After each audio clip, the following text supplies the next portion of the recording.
करौँ सयतन मिलई स्वशीसा तुम समर्थ निशिचर कुलईसा सुनत कुलिस सम गिरा बधुकी जीवन आशा दशानन मुकी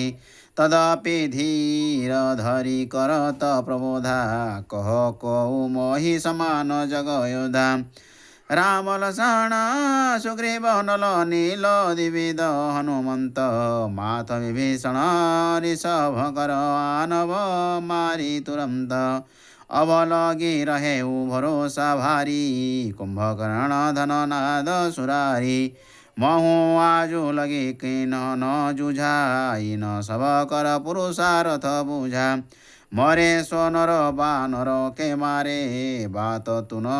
सुनत अति लाज हमारे गिनती कवनी विरमे तिन की अति दुर्दशा किन कपि जिन की तजहु शोक कुल वधु पतहु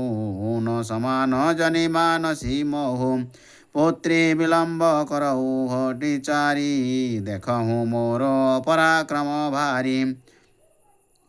आनिशेष तब शत्रु न केरा बिनु प्रयास लय नहीं लागी बेरा भगत जन्तु पुरा कृत भोगा तनु कस निशिचर वन चर योगा मेरु खारन हार जे धरा धरत कर बीच ते भट खाए मसक शिशु काल कुटिल तानिच क्रोधावेश घोर बोलहि हृदय शोक तरुह चल न ढोलहि समाधान नहीं मानत सोई सुनि प्रताप परितोष न होई नर बानर पुरुषारथ देखत बड़ प्रभाव छोट करे लेखत कोधि सिंधु कपिलंका जारी लघु करी मानत ताहि मुरारी कुंभकर्ण अति काय महोदर मम पति गिरेहूँ समेत महोदर तेरी पूछय दशानन जीति देखहूँ महामोह किरीति उत्तर देऊँ तू पातक होई अब विवाद करी सवर्ष खोई फिर राज्य कछु मोहि न काजू बिन पिय सकल नरक कर साजू तुरत ही उठी सुलोचना गई मयत नया बास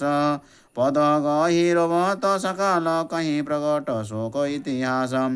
आदिहिते सब कथा बखानी सुनी सुनी रवत रावण रानी कह निज पति भुज लिखनी बोहरी राम लक्षण महिमा नहीं थोरी कहे बहोरी दश कंदर क्रोधा मुए विडम्बन किन्हेसी बोधा सुनी निज पुत्र वधु की बानी भोली दुखित मंदोदरी रानी कहूँ सो मानहु सत्य सयानी सुनी जो नारद मुनि के बानी पाछिलो बात भई सब साची अनुभव किन न कहूँ बाँची सियावर रामचंद्र की जय पवन सुत हनुमान की जय जय जय जय सीताराम।